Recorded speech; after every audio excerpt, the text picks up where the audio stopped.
Hello, it's Farhan here, and it is Thursday, the 29th of May at about 4 p.m., 2025. And so I'm recording this video because I want to share my experience of what I'll call the sugar diet plus starch. There we go. So, first up, props to Cole and Mark's Belly Belly for kind of advocating the sugar diet and being such strong proponents for it. Massive shout out to Emma as well for sharing her videos and her perspective on the sugar diet.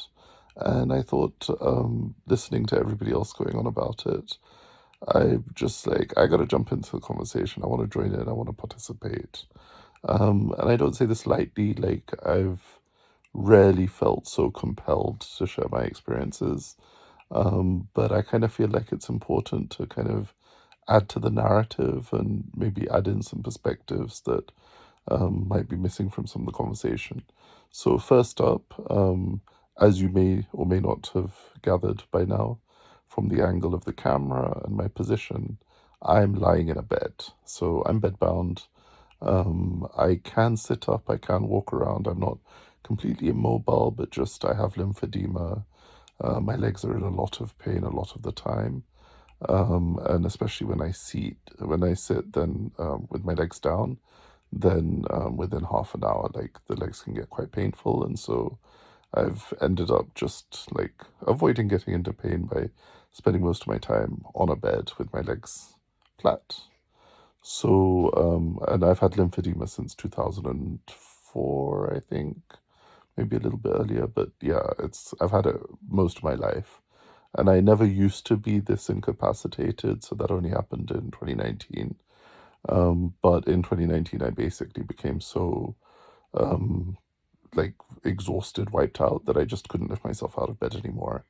And then I had to stop working, and I've basically kind of been ill and off from doing any kind of meaningful work or anything significant since then. And just to kind of add for the record, I've done all sorts of different diet things throughout my life.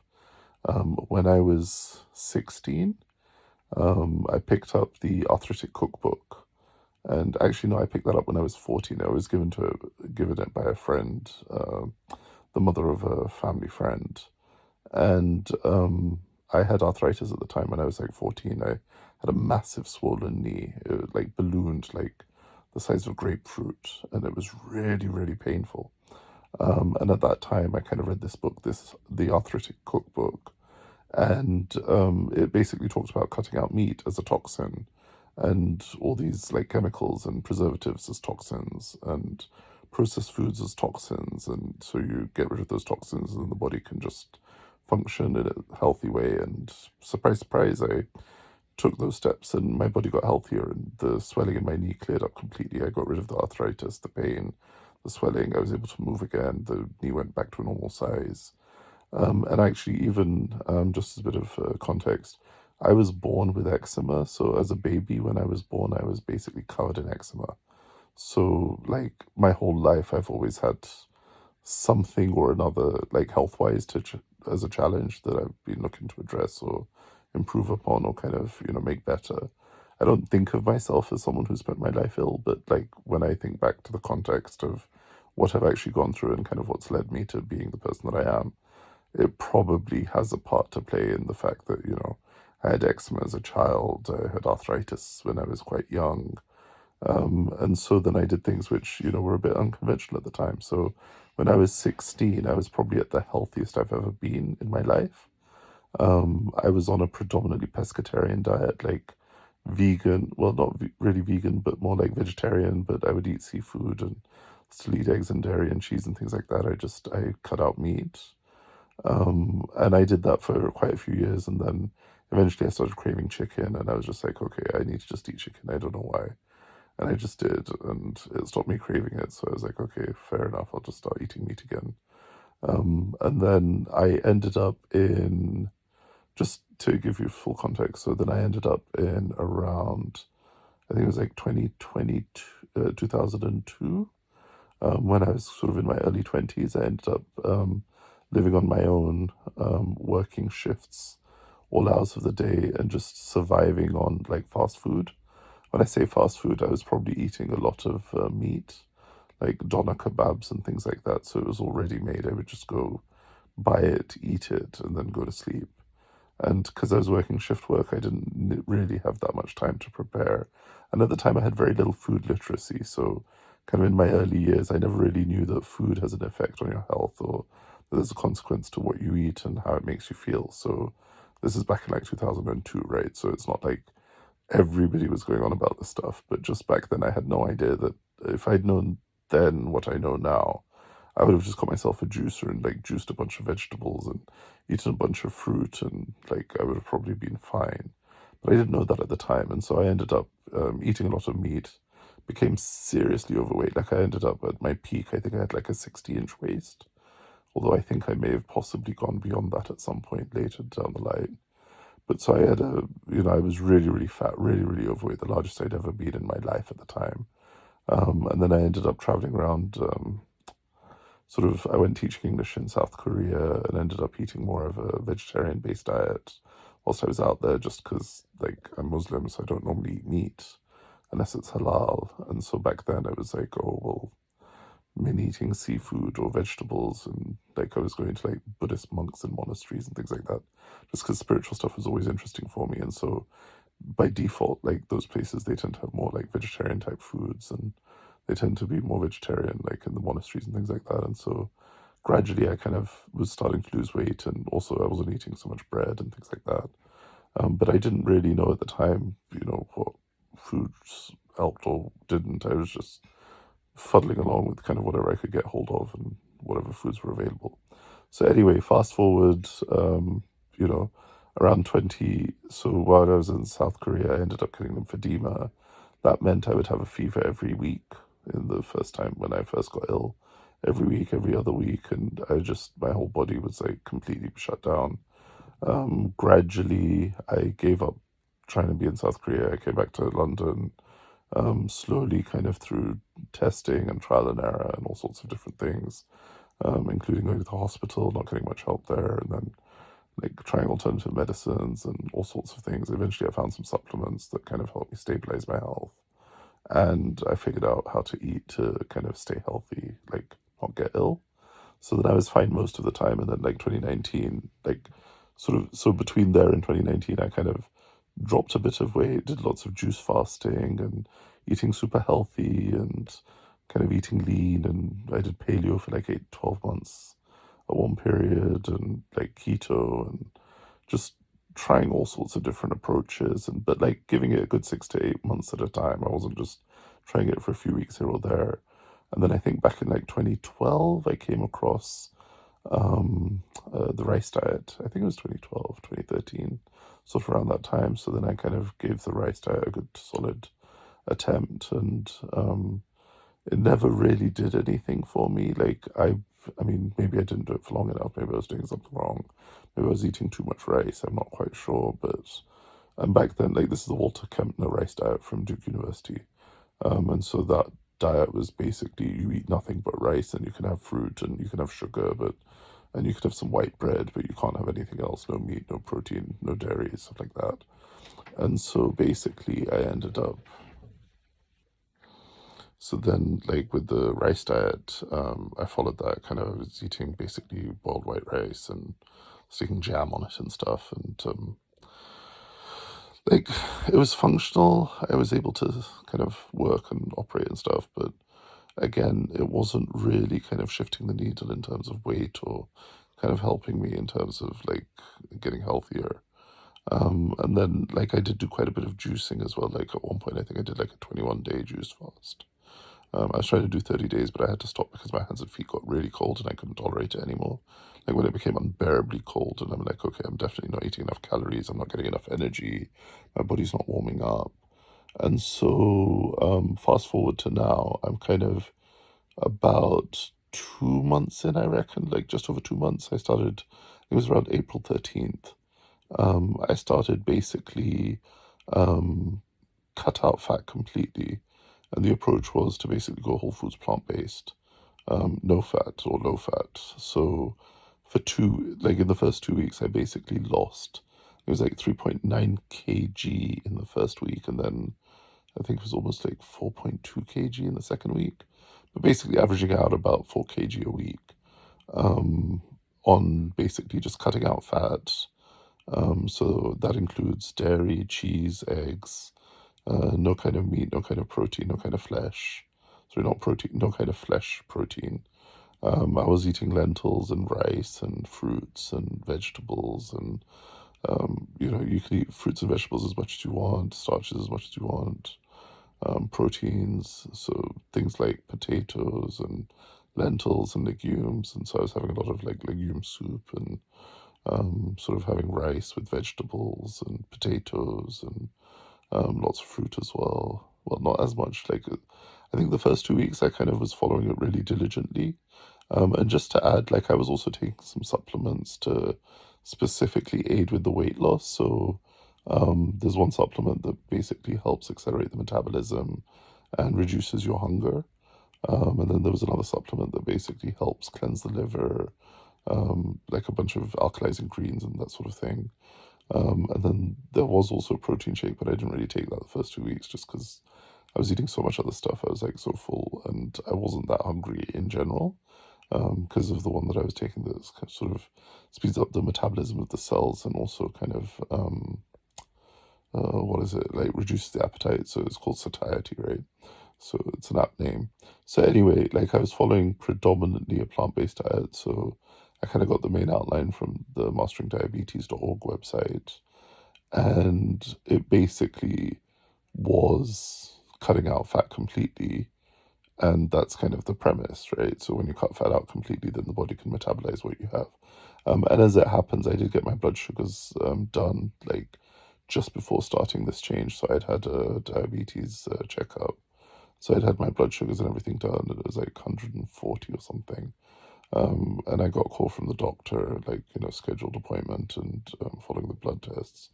And they were so concerned. They were so worried. They were like, "Oh my God, like, someone else might refer you to the hospital. Like, you're so, your blood sugars are so high." And I was just like, okay, well, like, I know I need to address this. And I got diagnosed diabetic in, it was like January of 2024. So it's been over a year now. And I had said that I wanted to try to use lifestyle interventions before getting onto like metformin and statins. And so I had the medication. Like the last time I'd gone to see the doctor, they'd insisted at least take the medication, and then, like I agreed with the doctor, I'll give it a few weeks, and then if I'm not getting any progress, then I'll start taking the drugs. So anyway, kept the drugs, but I didn't start taking them. I'm like, no, let me just try. And I had basically already noticed a benefit health wise, because I had February, like even January, I think, I was experiencing a lot of severe pain in my feet. And basically, like, because of the lymphedema, I used to wear stockings, and I'd have like swelling on my feet and legs. And so I'd wear the stockings, and like, you're meant to take them off every day, but because I'm bedbound and I didn't have much strength, and I wasn't able to like always take them on and off every day, I'd just leave them on for like a week at a time, which it's not ideal, but I mean, when you're disabled and you're not physically able to do it yourself, and you don't have people who can do it for you every single day, then you kind of have to compromise, right? So anyway, I had to take the stockings off, I think it was end of last year and beginning of this year, just because I couldn't tolerate the pain anymore. And literally, like, if you have diabetic neuropathy, or if you've ever heard about it, it's basically, the only way I can describe it is like it's the equivalent of somebody putting your feet on fire, stabbing nails into your feet, and then walking across broken glass. That's what it felt like. And literally, I'd just be lying in bed, and suddenly the pain would flare up, and it'd be like just unbearable, intolerable. And it just, I mean, it brought me to tears on more than one occasion. And like, I was just desperate, like desperate to find anything that could help. So as it happens, I ended up taking some supplements from a company that I'd taken supplements from before, like back in 2007. I checked my emails, so yeah, it was about 2007 when I first kind of started taking these supplements. and they're actually like a supplement that contains like all the essential sugars that the body needs. So like they're called glycans, I think. But basically, like there's like 8 essential sugars. So, sugar isn't just sugar, right? There's like mannose and fructose and sucrose and like there's like different forms of sugar. And apparently each one, like the body requires all of these different sugars. So anyways, I started taking these sugars just because I was like desperate to try anything, and I tried a whole bunch of other supplements and it hadn't fixed it, and like I couldn't figure out what else to do, and I didn't know what else to try with the diet side of things. And so at the time, that was kind of the only thing I could try. So I tried, and fortunately, within a month, the kind of pain went from like a 9 out of 10 to like a 2 out of 10. I'm now like 2.5 months down the line. I still have some pain. It does still come and go. There are moments when it is really, really painful and other times when it's not, but it's dramatically improved, like so much more. Like I cannot begin to tell you. So anyways, I'd already been taking these supplements, and the company I was taking the supplements from, they also were about to launch like some weight loss supplement, products to help people on their weight loss journey. So I figured I might as well give it a try. I mean, I'm getting so much benefit from this anyway. And just to be clear, I wasn't just taking these sugars, I was also taking like vitamins and minerals and plant sterols to help with the hormones, and like, a full rounded combination of things, right? Because I figured if I'm going to do this, let's try to do this as fully as possible.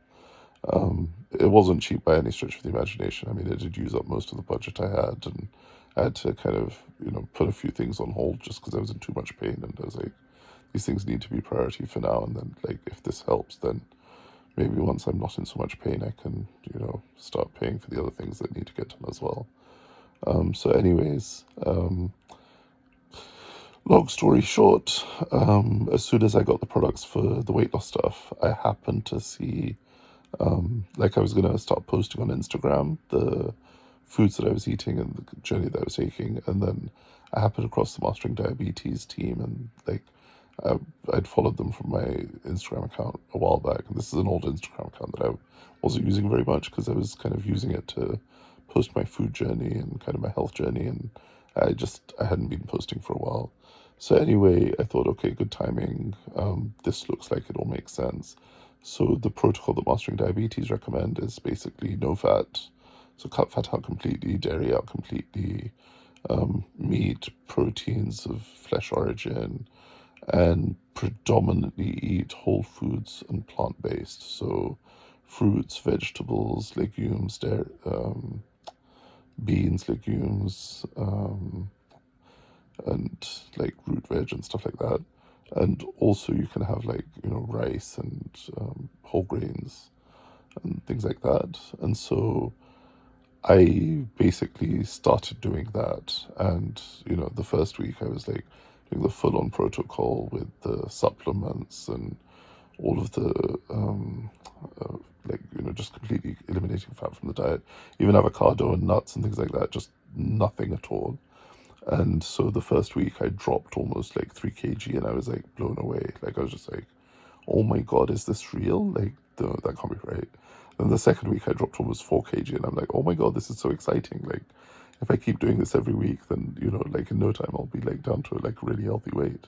So I was really excited. And then in week 3, what happened was, I thought, let's test how much of a difference fat makes if I'm eating this way.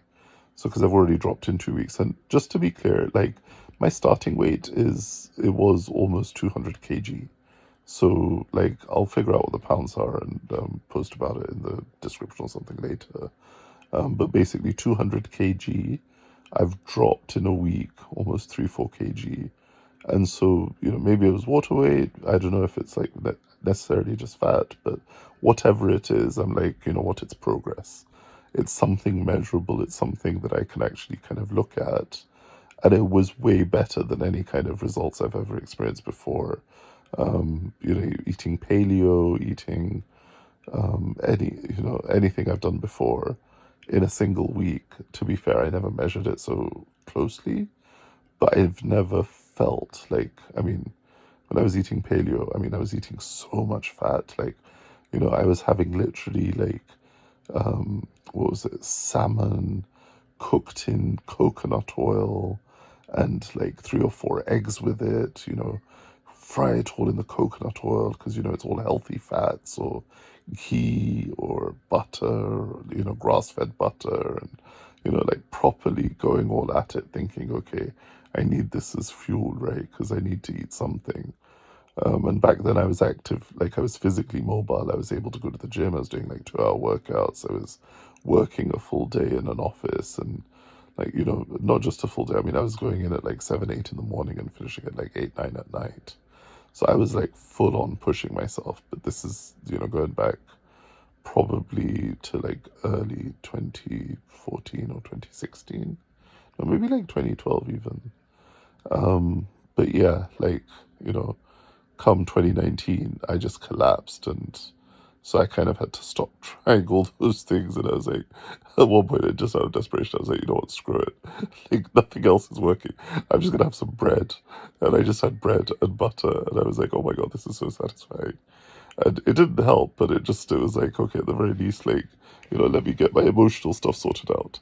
So anyway, fast forward to kind of now, it's been over a month. I so then I sorry, I digress a little. So basically, I had had a bit of fat, and the fat I had at the time in the third week when I was on the no fat approach was basically chips. So I had some chips. They were fried chips, so they weren't baked. They were fried chips, and then I also had a bit of fish. So, and the fish was grilled, but it was still fish. So that is still meat, right? So there's some fat in there. And then I think after eating the fish and the chips, I think I might have had, like, the following day, I had some fried fish as well. Like, I was documenting my food a bit more religiously the first few weeks. At some point, like after, I think it was like last week, I decided I'm not going to document every single meal and all the food I'm eating, not because I don't want to, but because it distracts me from like then being able to do anything else. And all my time is now spent in like obsessing over, oh my, have I posted the food photos yet? Have I like uploaded everything? And then like I lose sight of like the day to day enjoying of just the process that's unfolding. And also, I kind of feel like I've delved into it now a bit more. I understand a bit better what I need to eat and not eat, and what effect it has on me. So, and also just as an extra side note, after the scare the doctor gave me, because literally when I got off the phone with the doctor, I was just like, oh my God, like the doctor's saying like, another doctor might have like referred me to the A&E in the hospital already. So A&E accident and emergency, just like because my blood sugar levels were like so high. And I'm like, okay, like if I'm going to risk not following the advice of the doctor, let me at least make sure I'm taking some precautions, right? So I got a continuous glucose monitor. Fortunately, here in the UK, you can get one on a 14-day free trial, just by filling out their survey. So I got one of those. So I had that for 14 days. So I was tracking every day as I'm eating. Like that was part of why I was logging my food, to be able to correlate like spikes in my blood sugar levels, or sort of what's it called? Just, kind of monitoring my sort of ups and downs in the blood sugar cycles against the foods I'm eating and kind of what meals I'm having and the timing of my food as well. And as it happens, I also had it's sort of like a continuous glucose monitor, but it's more like a calorie monitor. It's a device that basically you wear it on your skin like a wristwatch, and it has sensors that then measures when you're digesting food and when you're burning calories. And so it uses some algorithms and things with the skin conductivity levels, because apparently when you're digesting, then the I don't know, there's some kind of changes in the fluid in your body, and then your body can, like, basically when you're burning different foods or eating different foods or digesting different foods, it then changes and it measures those changes and then figures out if you're digesting stuff and what have you. So anyway, it like I don't understand the science fully. All I know is it gives me a breakdown of when I'm eating, when I'm not eating, and not when I actually eat the food, but when my body actually decides to digest that stuff and use it as fuel. So it's kind of cool. So then it also measures for me fats, proteins, and carbohydrates. So I get a split of like how much my body has digested. So this isn't what I've eaten. This is what my body's actually digested of fats, carbs, and proteins. And so I get those ratios across the day. And the testing they've done on these devices is pretty cool. They've kind of found them to be 80-90% accurate. So they did like a bunch of like calibration testing in like universities with like lots of test case students and measuring exactly what they're feeding them and how it's being reported by the device and like what they actually ate and stuff or what they were fed. So anyway, so I had the continuous glucose monitor and I have this HealBee device from Gobi to track my actual like consumption of calories and burning of calories and things. And so I've been monitoring those alongside what I've been eating. And so I was okay with like not taking the drugs because I'm monitoring it like very closely every day. My blood sugars are going up, they're going down. As soon as I eat, then it spikes. By the morning, it's settled. Like the following morning, like when I wake up, then it's kind of come back down again. And I think I'm fairly confident now that every time I ate fat, it took a couple of days for the effect of it to wear off. Like I think it like so it was my birthday a few days ago, so on my birthday I was gonna have like, just I had a fruit cake for my birthday. When I say fruit cake, a cake made entirely of fruit, not an English fruit cake, which is normally like a normal cake but with like raisins and things in it. No, this was like literally a bunch of fruit piled together to make it like a cake, which was really nice. I enjoyed it. It was like really good fun. But then in the evening, like when I was down to kind of the end of the night, I think I ended up having popcorn with butter in it and some like a chapati style paratha style thing.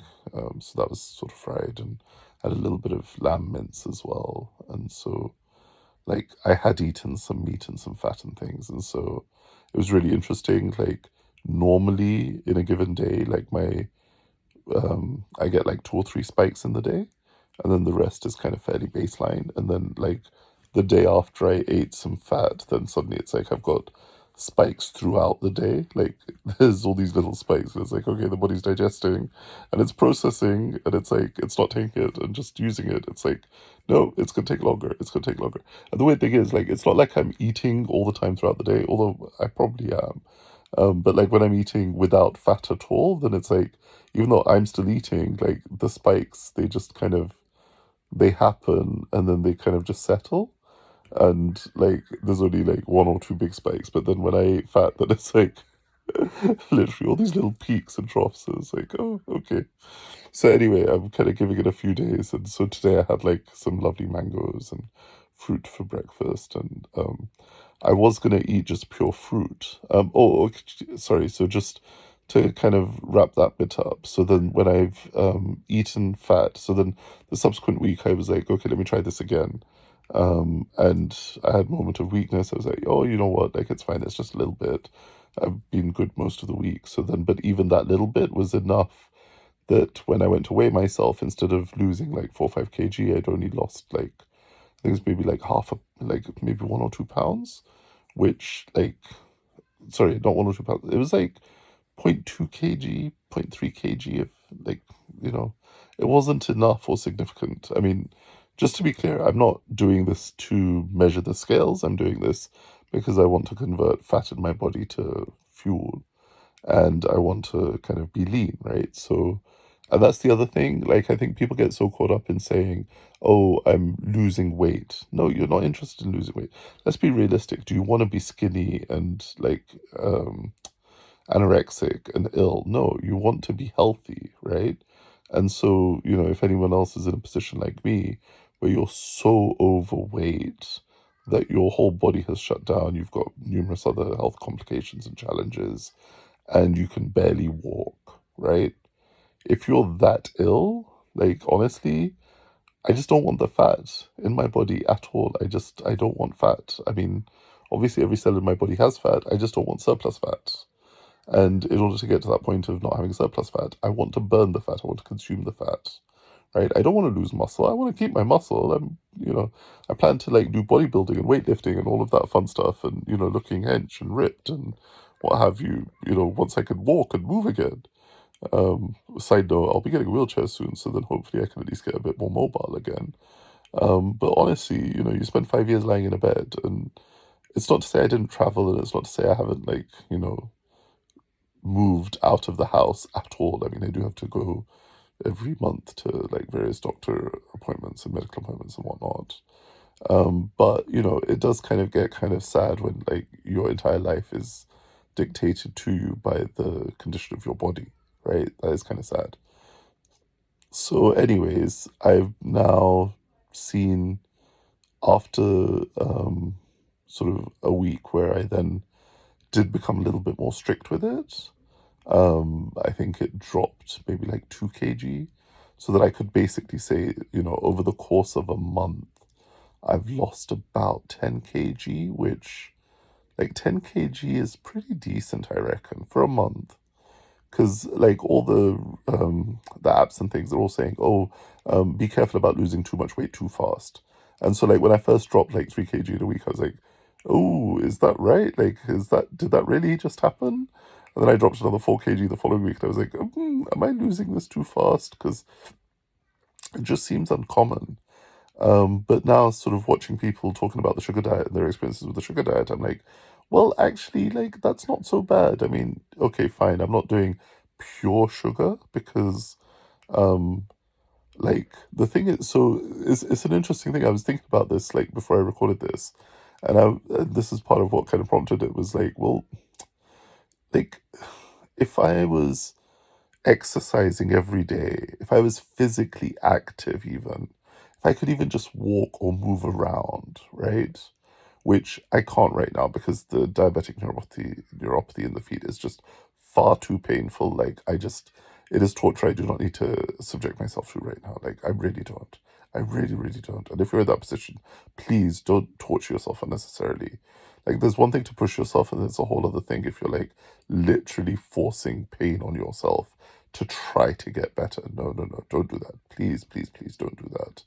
Get the pain under control by changing what you're eating, right? So I've noticed that when I have a lot of fruit, then the pain gets better.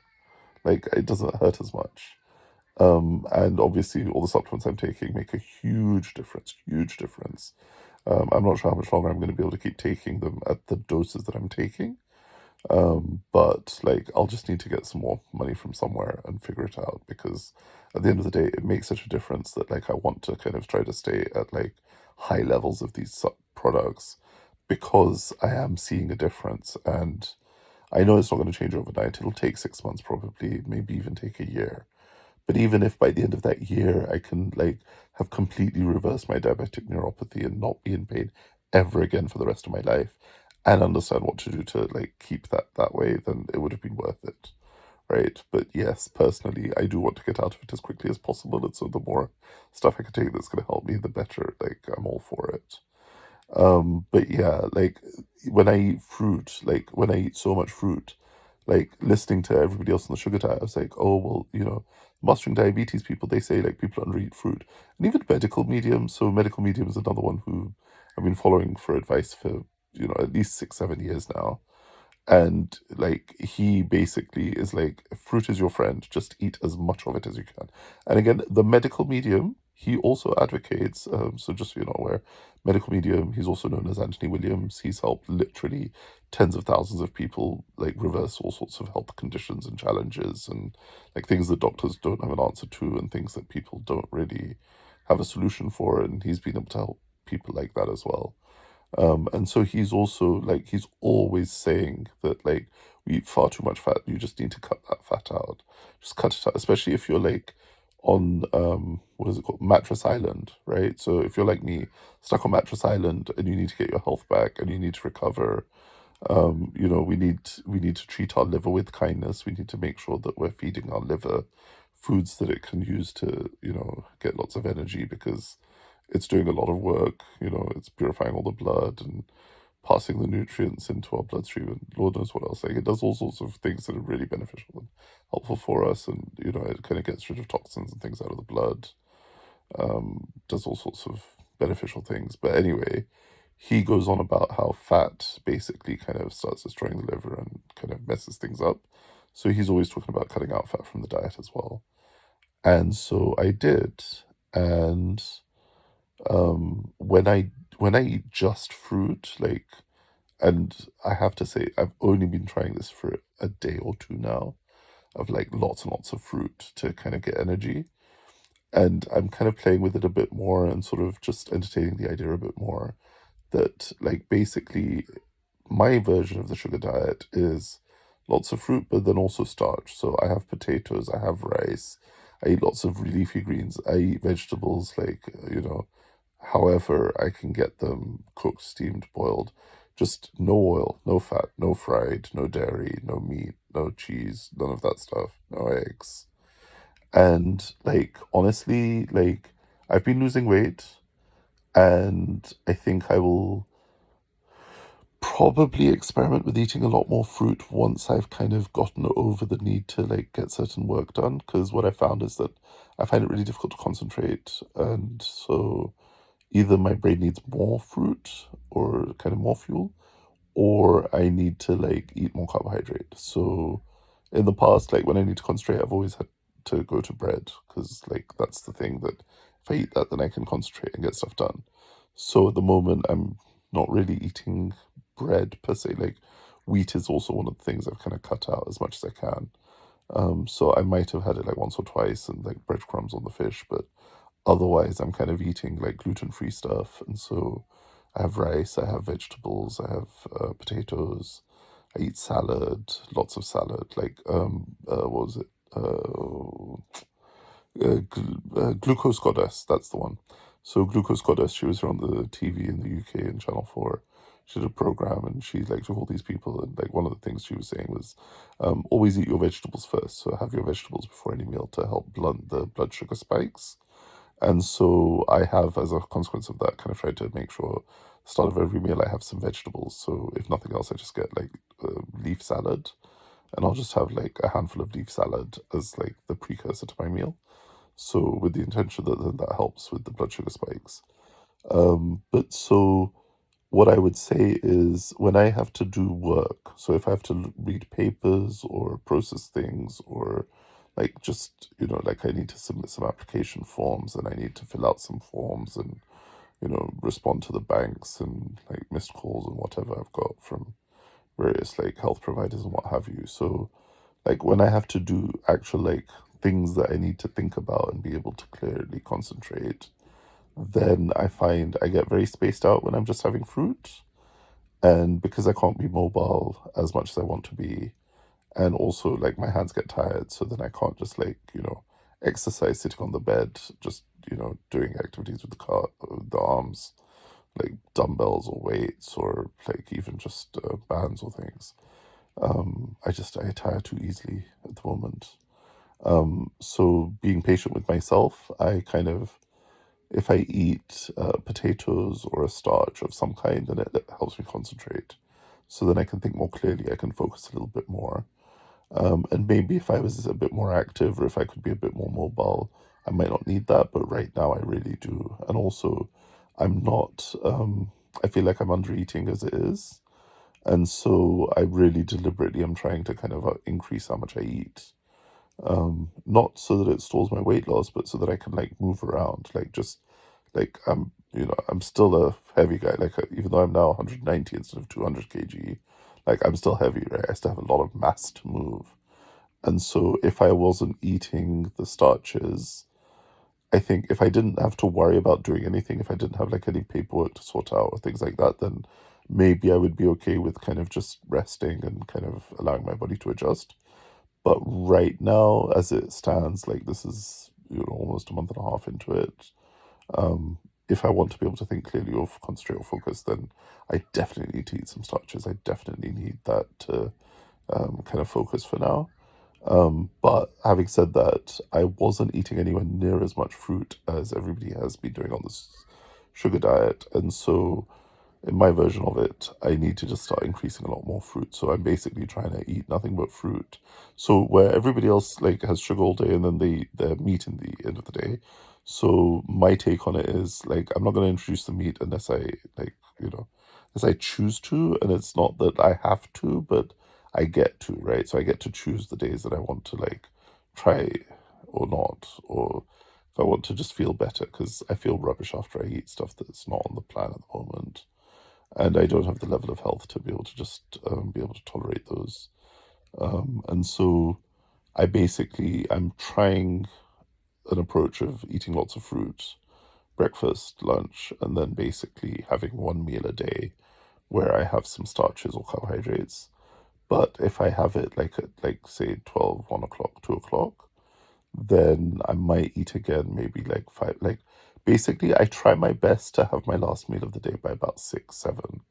Some days it does become a bit later, but ideally, if I eat by about 5, then I can be finished eating by 6, and then I'll go back onto fruit. Although yesterday I did have rice cakes with honey because I just like the thought of eating more bananas and dates and things. I don't mind eating them, but it's like it just doesn't fill the hunger I've got. Like there's just something there. I don't know what it is, but I'm just like there's an unfed hunger that needs to get taken care of. And once that's done, then I'm fine. Like it doesn't bother me. But like when I'm hungry and it's like, there's only so much fruit I can eat. And like, don't get me wrong. Like I love eating apples. I love eating fruit now. Like I used to hate it as a kid.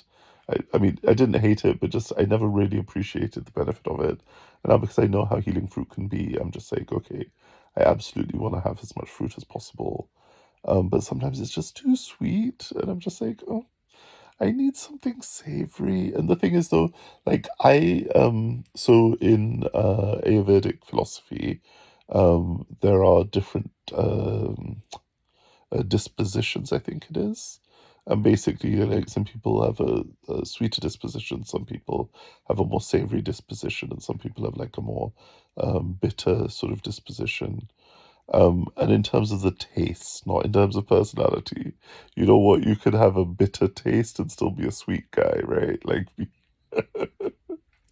like I really love the taste of bitter things. When I eat bitter things, they taste sweet to me. Or like, I don't know if it tastes sweet, but just it tastes really nice. And I'm like, how can you not like this? Like, but everyone else, is like, oh, it's so bitter. I'm like, oh, but that tastes so good. So anyway, I think this disposition thing, they're called, I think it's Kapha, Dosa, Pitta, something like that. Vadas, I think it's called Vadas. I'll need to check it out. But like, it's basically an Ayurvedic thing. And so I think because there are these different temperaments, maybe it's called temperaments. I'm not sure. I'll leave in the comments if you know what this thing is, like the whole Vata, Dosa, and Pitta. But whatever those things are, I think those then have an effect or consequence on what you function better with. And I think there is something to be said about genetics and hereditary and like, like my ancestors come from India, which basically is a warm tropical climate. And so over many years, many generations, they would have eaten similar foods and diets. And at the moment, I was born in London, in England, and the temperature here is different. The foods that you get that are grown locally, they're different. And, like obviously you've got to adjust for your locality, right? For um, your background and your heritage. And I think that might also have a factor bear in why maybe I tolerate carbohydrates or I need starches to concentrate. I don't know, like, do you find you're able to concentrate when you're eating just pure sugar? Um, there's so much more I want to say about the sugar diet and like my thoughts on it and stuff, but I just wanted to share my experience so far. Um, I'd say I'm doing sugar diet plus starch, which like to some people might stall them or kind of stop them from having as fast a weight loss. But from what I've seen based on the Mastering Diabetes understanding of when I say Mastering Diabetes, masteringdiabetes.org, the understanding that they share, because they've written a whole book about it, and like they've got like hundreds of scientific papers researching and evidencing this. So it's not just like random stuff, but like there's basically this premise that once you cut fat out of the diet and you eat everything else as much as you want, your body just naturally gets healthy. And so I'm kind of gonna, that's my working theory that like as soon as you've taken fat out of the diet, all of the other complications that come with it, like they're just gone. So even if you're having meat, right? If you're having meat, meat technically has fat in it. And so even though the really lean cuts of meat, there's still fat in it, right? So if you're desperate about losing weight and you're desperate to get healthy, right? So far, as far as I can tell, the approach of having pure sugar and starch and being okay with eating vegetables as well as fruit. There are some vegetables that some might argue aren't vegetables, but that you can eat that, like, are sort of like fruit. It's like tomatoes and cucumbers, and like, they have seeds in them, right? They're like fruit, right? But technically, people think of them like salads, like savory vegetables, right?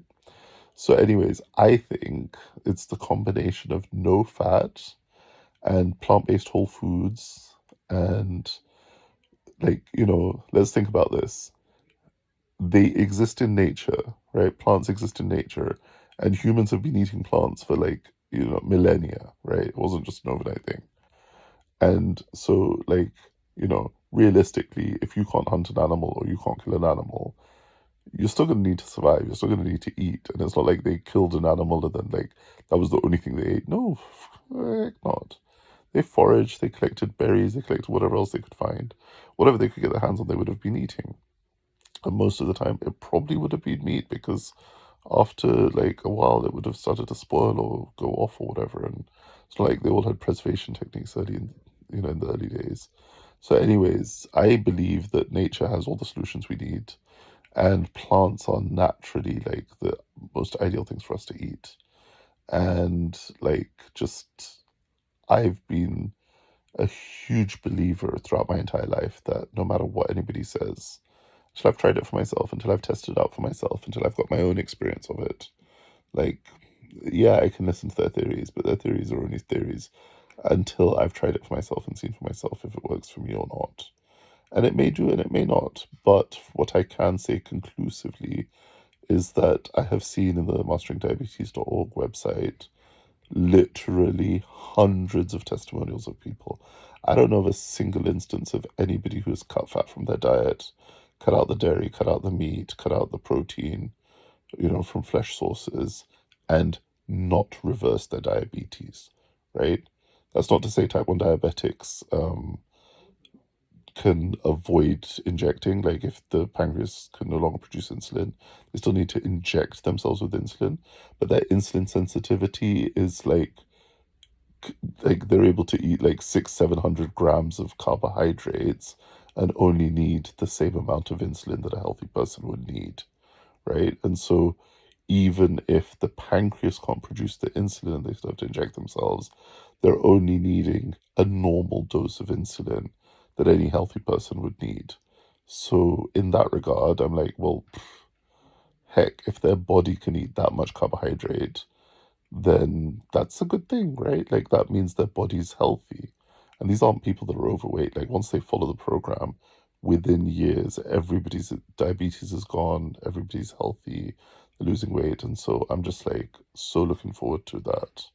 Being in a place where I've lost the weight, I've lost the surplus weight, and I'm able to move around freely and be able to start walking and having energy again. Because I'll tell you now, like, I mean, okay, I can't attribute it all to the dietary changes because I have been taking a lot of supplements. And when I say a lot of supplements, like religiously every single day, like clockwork, before my meals, I supplement my food. And the supplements I'm taking have been really, really helpful in rebuilding my immune system, in, giving me nutrition. And I think, health is a combination of two things, right?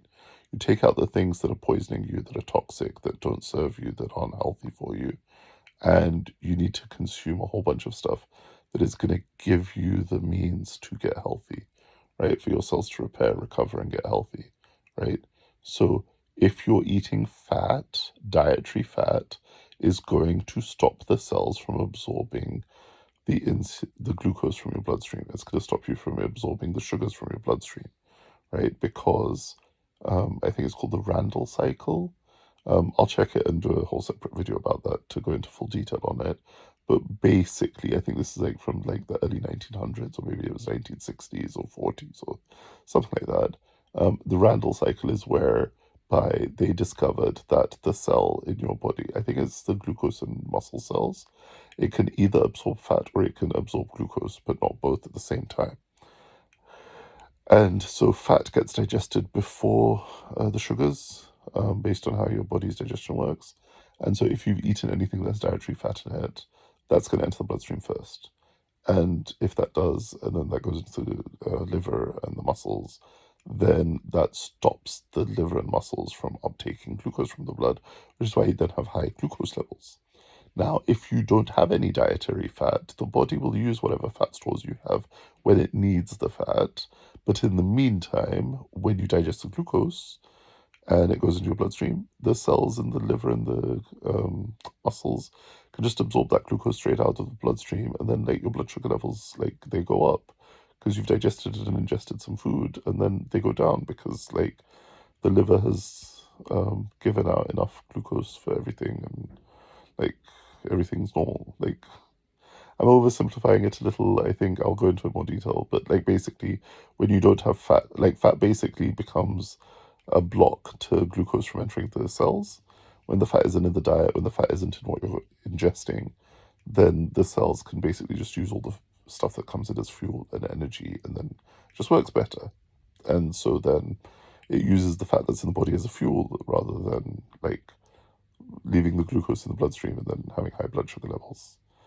And anyways, I'm committed to doing this and following through and losing all the weight. And I will definitely be throwing more, honey, maple syrup. Like I may try out like using sugar as well a bit more actively. I'm gonna like take a bit more time with it just because like it's weird, but like I spent a lifetime psychologically like thinking, oh, refined sugar is really bad. And so, it takes a moment, right, to kind of turn your head on that. And I know that it is advocated, like even Walter Kempner, with the rice diet, he advocated having like some spoonsful of sugar and stuff.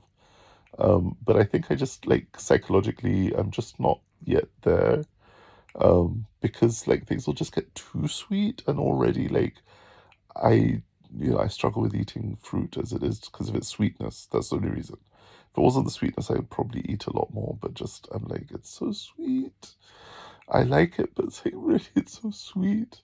But then if it does help health-wise, if it does help me improve my thinking, my cognitive function, helps me have more energy, then I guess that's a good thing. I'm gonna give myself a few months and ease myself into it a bit more. But I am loving, like I have like watermelon and apples and bananas and raisins, and like I'm gonna cut back on the starches a bit more, except for when I need to function, and then I am gonna like literally need to load up on starches after I've had all the fruit. But I am always gonna prioritize having fruit first because I want that fuel, I want that energy, I want that capacity to function to be as high as possible. I'm going to get as much of the nourishment in as I can in plant-based forms because, as much as I love the supplementing, and I've been supplementing since, basically since I was a kid. Like we always used to have vitamin C as children and be like, oh, make sure you take your vitamin C. And then when I was in 1997, 1998, it was 1998, I started learning about cellular nutrition through a network marketing company, and I've never looked back. Like, it's so important. Like, soils are so degraded, there's not enough nutrition in the soil, and, vitamin deficiencies can lead to all sorts of conditions and problems and whatnot. And when I say deficiency, I don't necessarily mean like to the point where you're not getting enough vitamins to like stay healthy. I mean, like, you can superdose on certain vitamins and actually increase your health beyond that, right? So, like vitamin C, for example, you can eat an unlimited amount of vitamin C and your body will not hit a toxic limit, but it can always use more if it needs it, right? And so, like, the recommended doses of vitamins and whatever, they're just designed to, like, avoid you getting an illness based on the deficiency of that vitamin. it's not necessarily the optimal level of that vitamin. And the optimal levels are sometimes 4 or 10 or 100 times more than what they're recommending as a minimum to not have the illness from the deficiency of the disease. But that'll be for another time. I mean, we're coming up to almost an hour here. So if you are still watching this and you have sat through all 55 minutes of me talking all this time, first of all, I want to say a massive thank you. I really do appreciate you. I am so grateful that you have given me the time of day and that you've taken the time to have a listen to this sugar diet plus starch take. I would love to hear what you think of me, how I come across, the information I've shared, anything else that like you've got questions on or that you think might be relevant or interesting, based on what I've said, your thoughts on it, your experiences with it. Are you doing the sugar diet? If so, like how are you finding it? What's your experience of it? Have you tried having starch, not having starch? Have you, like, do you have the meat in the evenings, lean meat, whatever that is? Or do you go all plant-based for now? And yeah, anything else that like might be interesting or relevant to share? Feel free to comment below or like around this video. I've never really had much comments or engagement, so if somebody spent 55, 56 minutes listening to me, I'm guessing, it'd be nice to connect, right? So make a bit of a friendship, and I think there's a sense of camaraderie that can really be of benefit to everybody who's on a journey to improve their health and recover. And so, even if you're not bedbound, even if you're mobile and active, I mean, I was until 2018, 2019, like I was still active. I was still able to go to the gym, do like 2-hour workouts and things like that until I just collapsed and couldn't do anymore. And then now I've had to like, rebuild my health from scratch. There's all sorts of other reasons as well, but like I'm not going into all that now. But yeah, like I really think cutting the fat out is the most critical component, the less fat you have in your diet, because there is actually fat in fruits and vegetables and plants.